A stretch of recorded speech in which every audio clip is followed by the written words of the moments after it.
केंद्रीय मंत्री शिवराज सिंह चौहान जी, हमारे साथ टेक्नोलॉजी से जुड़े हुए राजीव रंजन सिंह जी, श्रीमान भागीरथ चौधरी जी, विभिन्न राज्यों के मुख्यमंत्री, सांसद, विधायक, अन्य महानुभाव और देश भर से जुड़े मेरे सभी किसान भाई और बहनों, आज 11 अक्टूबर का ये दिन बहुत ही ऐतिहासिक है। आज नया इतिहास रचने वाले मां भारती के 2 महान रत्नों की जन्म जयंती है। भारत रत्न श्री जयप्रकाश नारायण जी और भारत रत्न श्री नानाजी देशमुख, ये दोनों ही महान सपूत ग्रामीण भारत की आवाज थे, लोकतंत्र की क्रांति के अगुवा थे, किसान कल्याण के लिए समर्पित थे। आज इस ऐतिहासिक दिन देश की आत्मनिर्भरता के लिए, किसानों के कल्याण के लिए 2 महत्वपूर्ण नई योजनाओं की शुरुआत हो रही है। पहली, प्रधानमंत्री धन धान्य कृषि योजना और दूसरी दलहन आत्मनिर्भरता मिशन। ये 2 योजनाएं भारत के करोड़ों किसानों का भाग्य बदलने का काम करेगी। इन योजनाओं पर भारत सरकार करीब 35,000 करोड़ रुपए से ज्यादा खर्च करने वाली है।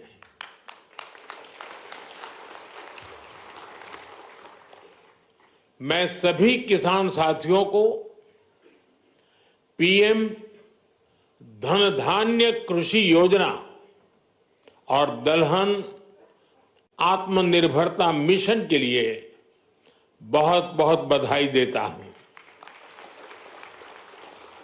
साथियों, खेती और किसानी हमेशा से हमारी विकास यात्रा का एक प्रमुख हिस्सा रही है।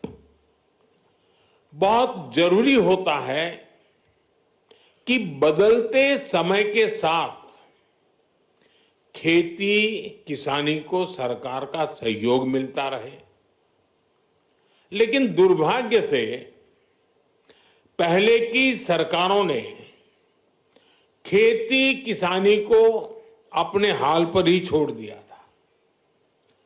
सरकार की तरफ से कृषि को लेकर कोई विजन ही नहीं था, कोई सोच ही नहीं थी।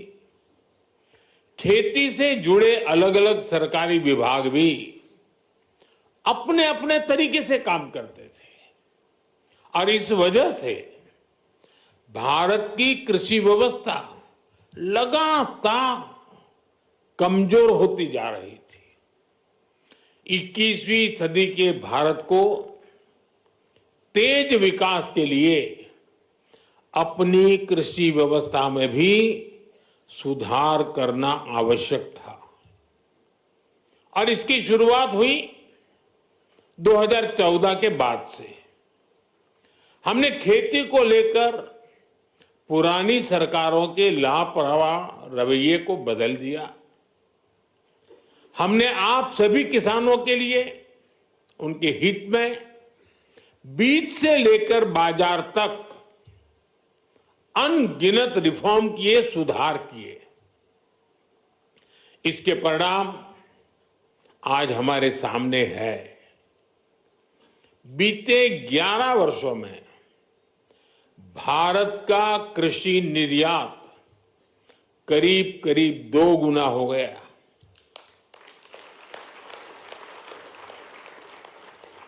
अनाज उत्पादन पहले जो होता था करीब करीब 900 लाख मैट्रिक टन और बढ़ गया।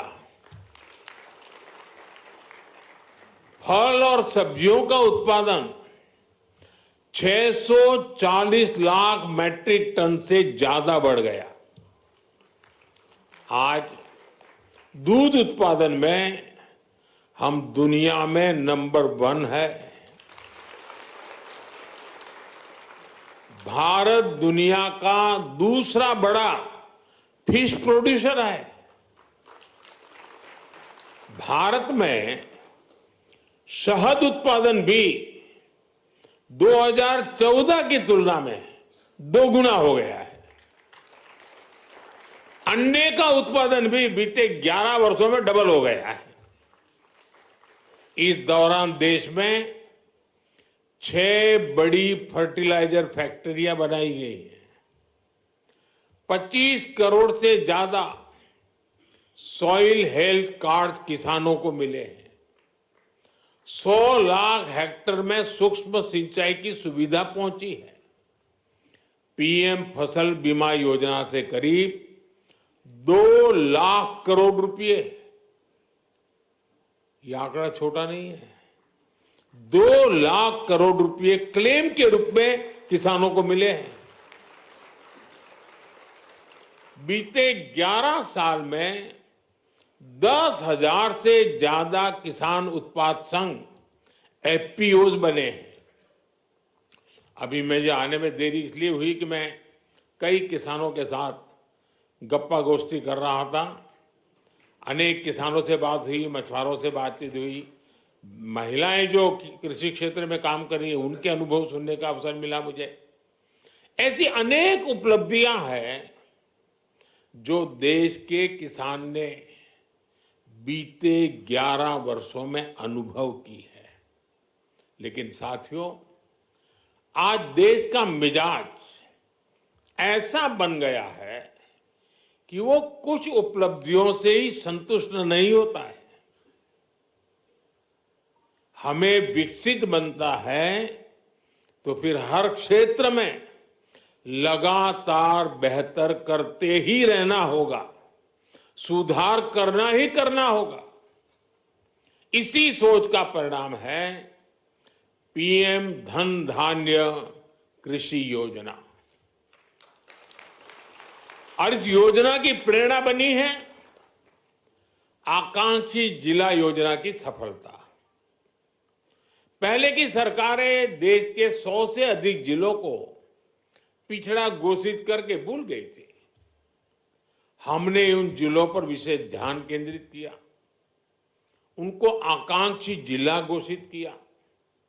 इन जिलों में बदलाव का हमारा मंत्र था कन्वर्जेंस, कोलैबोरेशन और कंपटीशन। यानी पहले हर सरकारी विभाग अलग अलग योजनाओं, जिले के हर नागरिक, सबको जोड़ो, फिर सबका प्रयास के भाव से काम करो और उसके बाद बाकी जिलों के साथ स्वस्थ स्पर्धा करो। इस अप्रोच का फायदा आज दिख रहा है। साथियों, इन 100 से ज्यादा पिछड़े जिलों में, जिसे हम अब एस्पिरेशनल डिस्ट्रिक्ट कहते हैं, अब हम उसको पिछड़े जिले नहीं कहते, 20% बस्तियां ऐसी थी जिन्होंने आजादी के बाद से सड़क ही नहीं देखी थी। आज आकांक्षी जिला योजना की वजह से अब ऐसी ज्यादातर बस्तियों को भी सड़कों से जोड़ा जा चुका है। उस समय जिसे पिछड़े जिले कहते थे, उनमें 17% ऐसे बच्चे थे जो टीकाकरण के दायरे से बाहर थे। आज आकांक्षी जिला योजना की वजह से ऐसे ज्यादातर बच्चों को टीकाकरण का लाभ मिल रहा है। उन पिछड़े जिलों में 15% से ज्यादा ऐसे स्कूल थे जहां बिजली ही नहीं थी। आज आकांक्षी जिला योजना की वजह से ऐसे हर स्कूल को बिजली कनेक्शन दिया जा चुका है।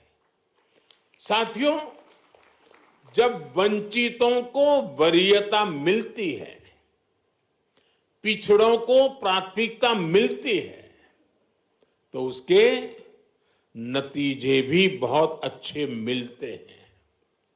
आज आकांक्षी जिलों में माता मृत्यु दर कम हुई है, बच्चों का स्वास्थ्य सुधरा है, पढ़ाई का स्तर सुधरा है।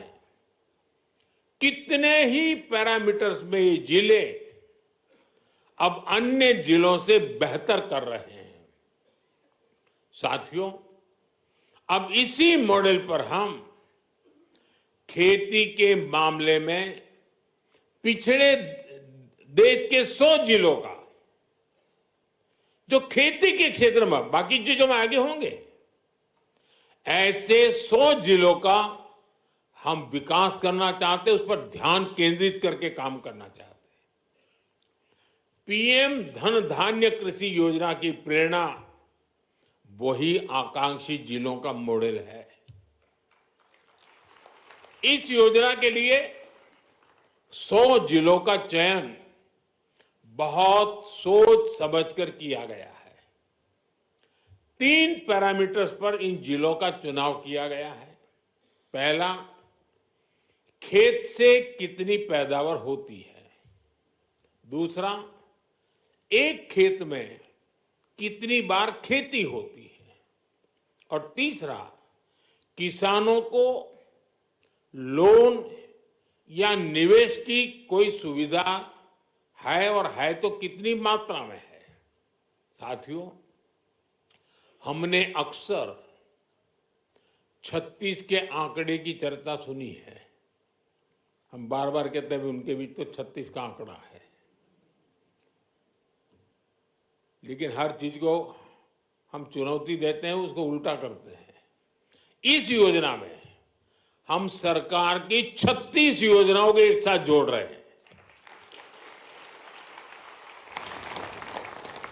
जैसे प्राकृतिक खेती पर राष्ट्रीय मिशन है, सिंचाई के लिए पर ड्रॉप मोर क्रॉप अभियान है, तेल उत्पादन को बढ़ाने के लिए तिलहन मिशन है, ऐसी अनेक योजनाओं को एक साथ लाया जा रहा है। पीएम धन धान्य कृषि योजना में हमारे पशुधन पर भी विशेष फोकस किया जा रहा है। आप जानते हैं, फूट एंड माउथ डिसीज यानी खुरपका मुंहपका जैसी बीमारियों से पशुओं को बचाने के लिए 125 करोड़ से अधिक टीके मुफ्त लगाए गए हैं। इससे पशु भी स्वस्थ हुए हैं और किसानों की चिंता भी कम हुई है। पीएम धन धान्य कृषि योजना में स्थानीय स्तर पर पशुओं के स्वास्थ्य से जुड़े अभियान भी चलाए जाएंगे। साथियों, आकांक्षी जिला कार्यक्रम की तरह उसी प्रकार से पीएम धन धान्य कृषि योजना का बहुत बड़ा दायित्व किसानों के साथ ही स्थानीय सरकारी कर्मचारियों और उस जिले के डीएम या कलेक्टर पर है। पीएम धन धान्य कृषि योजना का डिजाइन ऐसा है कि हर जिले की अपनी जरूरत के हिसाब से इसकी प्लानिंग में बदलाव लाया जा सकता है। इसलिए मैं किसानों और संबंधित जिलों के मुखिया से आग्रहपूर्वक कहूंगा, अब आपको जिले के स्तर पर ऐसी कार्य योजना बनानी है जो वहां की मिट्टी और वहां की जलवायु के अनुकूल हो। वहां कौन सी फसल होगी, बीज की कौन सी वैरायटी लगेगी, कौन सी खाद कब उचित रहेगी, ये आप सबको मिलकर के एक नए तरीके से सोच समझकर निर्धार करना चाहिए और उसको लागू करना चाहिए। आपको हर क्षेत्र, हर खेत के हिसाब से प्लानिंग करनी होगी। अब जैसे कहीं पानी अधिक होता है तो वहां वैसी उपज होगी, कहीं पानी की कमी है तो वहां उस प्रकार की फसलें उगानी होगी। जहां खेती संभव नहीं, वहां पशुपालन और मत्स्य पालन को बढ़ावा देना होगा। कुछ क्षेत्रों में मधुमक्खी पालन एक बेहतर विकल्प होगा। तटीय इलाकों में सीवीड फार्मिंग एक शानदार विकल्प हो सकता है। पीएम धनधान्य कृषि योजना की सफलता लोकल लेवल पर इसके इम्प्लीमेंटेशन से ही होगी। इसलिए हमारे युवा अधिकारियों पर बहुत जिम्मेदारी होगी। उनके पास कुछ कर गुजरने का मौका है। मुझे विश्वास है कि युवा साथी किसानों के साथ मिलकर देश के 100 जिलों की खेती की तस्वीर बदल देंगे। और मैं आपको विश्वास से कहता हूं, जैसे ही इस गांव में खेती की तस्वीर बदली, उस पूरे गांव की इकोनॉमी बदल जाएगी। साथियों, आज से दलहन आत्मनिर्भरता मिशन भी शुरू हो रहा है। ये सिर्फ दाल उत्पादन बढ़ाने का मिशन नहीं है, बल्कि हमारी भावी पीढ़ी को सशक्त बनाने का भी अभियान है। जैसे मैंने अभी पहले कहा, बीते सालों में भारत के किसानों ने रिकॉर्ड खाद्यान्न उत्पन्न किया है। गेहूं हो, धान हो, आज भारत दुनिया के सबसे बड़े उत्पादकों में से एक है। लेकिन साथियों, हमें आटे और चावल से भी आगे बढ़कर सोचना ही होगा। हम अपने घर में भी आटे और चावल से गुजारा नहीं करते, और भी चीजें जरूर पड़ती हैं। आटा चावल से भूख तो मिट सकती है, लेकिन पर्याप्त पोषण के लिए हमें और चीजों की जरूरत होती है। उसके लिए हमें योजना करनी होती है। आज भारत को, और खास करके जो वेजिटेरियन आदि प्रकृति के लोग हैं, उनके पोषण के लिए प्रोटीन बहुत महत्वपूर्ण है। अन्य भी चीजों की जरूरत होती है, उसमें प्रोटीन भी है। हमारे बच्चों को, हमारी भावी पीढ़ी को उनके शारीरिक विकास के लिए और उसके साथ मानसिक विकास के लिए भी प्रोटीन का उतना ही महत्व है। और स्वाभाविक है, खास करके जो वेजिटेरियन लोग हैं, और हमारे देश में काफी बड़ा समाज है, उनके लिए तो दाल ही प्रोटीन का सबसे बड़ा सोर्स होता है। पल्सेस ही से उसका रास्ता होते हैं। लेकिन चुनौती ये भी है कि भारत आज भी, हम कृषि प्रधान देश तो है, लेकिन दुर्भाग्य देखिए, भारत आज भी इस प्रकार की आवश्यकताओं के लिए अपनी जरूरतें पूरी नहीं कर पा रहा है। आज देश बड़ी मात्रा में दाल का आयात करता है, दूसरे देशों से मंगाता है। और इसलिए दलहन आत्मनिर्भरता मिशन बहुत जरूरी है। साथियों, 11,000 करोड़ रुपए से अधिक का दलहन आत्मनिर्भरता मिशन, इसमें किसानों की बहुत मदद करेगा। लक्ष्य ये है कि दाल की खेती में 35 लाख हेक्टेयर की वृद्धि हमें कैसे भी करके करनी है। इस मिशन के तहत तूर, उड़द और मसूर दाल की पैदावार बढ़ाई जाएगी। दाल की खरीद की उचित व्यवस्था की जाएगी। इससे देश के करीब 2 करोड़ दाल किसानों को सीधा लाभ होगा। थोड़ी देर पहले कुछ दाल किसानों से मेरी बातचीत हुई और मैंने देखा वो आत्मविश्वास से भरे हुए थे, बहुत उत्साहित है और उनका स्वयं का अनुभव पूरा सफल रहा है। और उन्होंने कहा कि कई किसान अब देखने के लिए आते हैं कि भाई इतना बड़ा कैसे कर लिया। देश को दलहन में आत्मनिर्भर बनाने के लिए मैंने उनको बहुत ही मजबूती के साथ, विश्वास के साथ बातें करते हुए देखा। साथियों, मैंने लाल किले से विकसित भारत के 4 मजबूत स्तंभों की चर्चा की है। इन 4 स्तंभों में आप मेरे सभी किसान साथी, हमारे सबसे अन्नदाता हमारे एक मजबूत स्तंभ है। बीते 11 वर्षों से सरकार का निरंतर प्रयास रहा है कि किसान सशक्त हो, खेती पर ज्यादा निवेश हो। हमारी ये प्राथमिकता खेती के बजट में भी दिखती है। बीते 11 वर्षों में खेती का बजट करीब 6 गुना बढ़ गया है। इस बढ़े हुए बजट का सबसे अधिक फायदा हमारे छोटे किसानों को हुआ है। मैं आपको एक उदाहरण देता हूं। आपको पता है कि भारत अपने किसानों को खाद पर सब्सिडी देता है। कांग्रेस सरकार ने अपने 10 साल में खाद पर 5 लाख करोड़ रुपए की सब्सिडी दी थी। मेरे आने से पहले 10 साल में 5 लाख करोड़। हमारी सरकार ने, भाजपा एनडीए की सरकार ने पिछले 10 साल में खाद में जो सब्सिडी है वो 13 लाख करोड़ रुपए से ज्यादा दी है। साथियों, कांग्रेस सरकार एक साल में खेती पर जितना खर्च करती थी, एक साल में खेती पर जो खर्च होता था, उतना तो बीजेपी एनडीए की सरकार एक बार में पीएम किसान सम्मान निधि के रूप में किसानों के बैंक खाते में जमा कर देते हैं।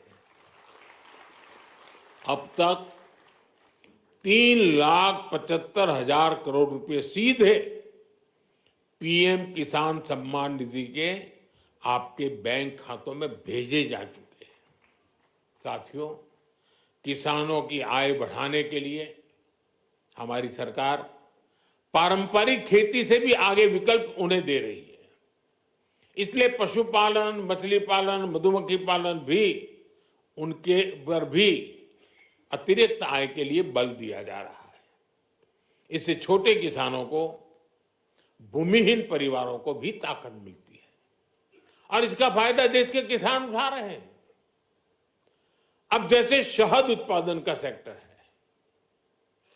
11 वर्ष पहले जितना शहद भारत में पैदा होता था, आज उसका करीब करीब 2 गुना शहद उत्पादन भारत में होता है।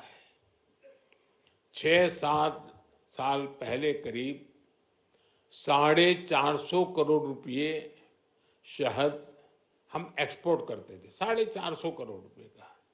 लेकिन पिछले साल 1500 करोड़ रुपए से अधिक का शहद विदेशों को निर्यात हुआ है। ये 3 गुना अधिक पैसा हमारे किसानों को ही तो मिला है। साथियों, गांव की समृद्धि और खेती को आधुनिक बनाने में आज हमारी बहनों की भागीदारी निरंतर बढ़ रही है। अभी एक देवी जी से मेरी बात हो रही थी, वो राजस्थान से थी। वो अपना स्वयं सहायता समूह से जुड़ी। वो मुझे कह रही है कि आज उनके मेंबर 90,000 है, 90,000। कितना बड़ा काम किया होगा। एक डॉक्टर बहन मिली, स्वयं पढ़ी लिखी डॉक्टर है, लेकिन अब पशुपालन में उसमें लग गई है।